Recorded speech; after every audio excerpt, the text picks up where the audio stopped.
Good morning. So it's breakfast time and we're doing a breakfast recipe today from the Disney Villains cookbook.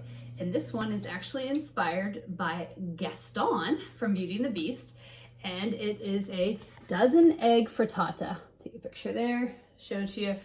It actually does use a dozen eggs in this recipe. Now, I think in the song, he ate 5 dozen eggs a day. So I'm kind of glad we're not doing 5 dozen eggs. That might just be a little bit too much.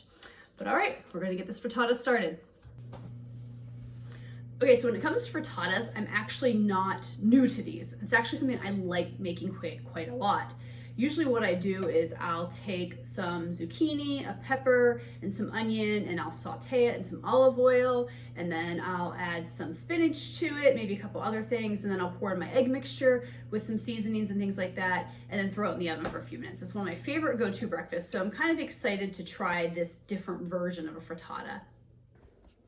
Okay, so here are some of my ingredients. So this frittata basically uses spinach, mushrooms, some scallions, and then there's some cheese, and of course your egg mixture, which has a few ingredients in it as well.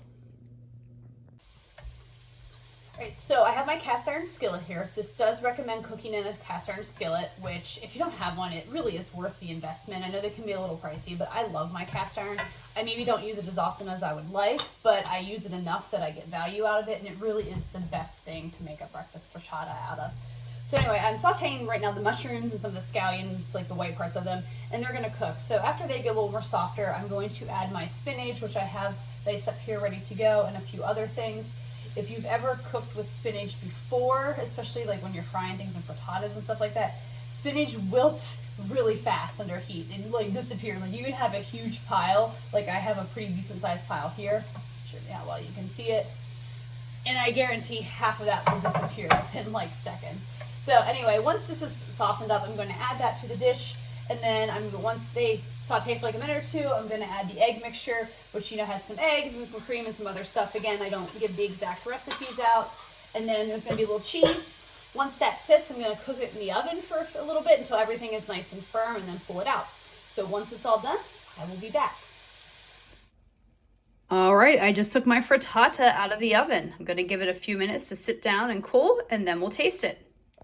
All right, I've got my frittata sliced here. I have to say, this actually stayed pretty nice and fluffy. Sometimes my frittatas will collapse a little bit, but I also think it determines the milk and what all I put into that as well with my eggs or how many I add. All right, so let's take a bite and see how it tastes.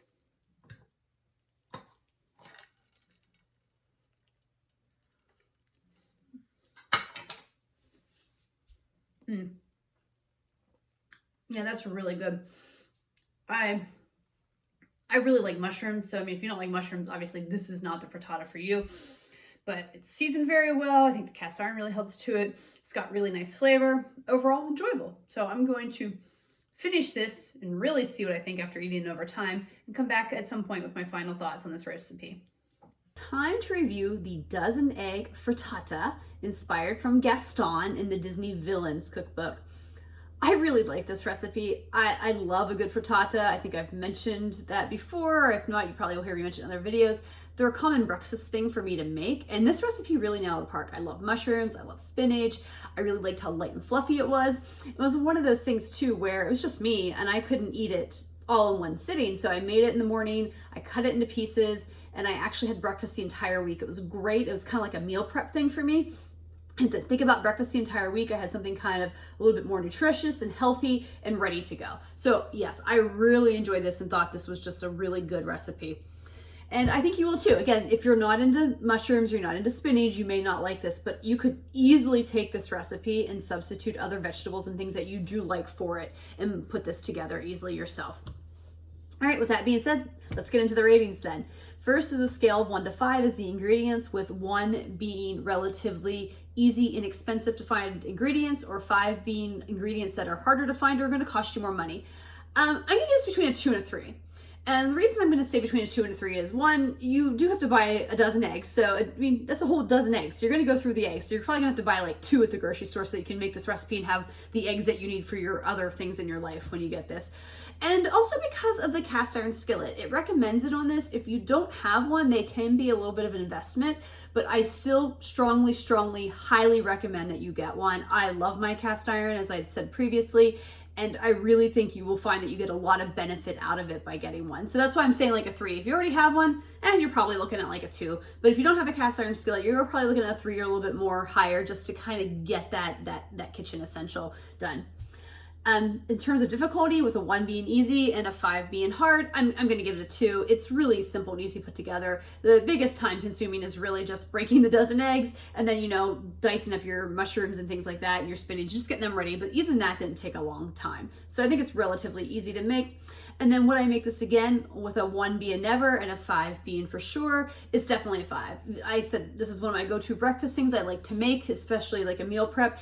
And even though it's a little different than some of the other ones I had made because it has more eggs and a few other ingredients, I really liked it. I loved how fluffy it turned out and how thick, and it was really good on reheat value as well, which was a big plus for me. So this is definitely one from this cookbook that I highly recommend.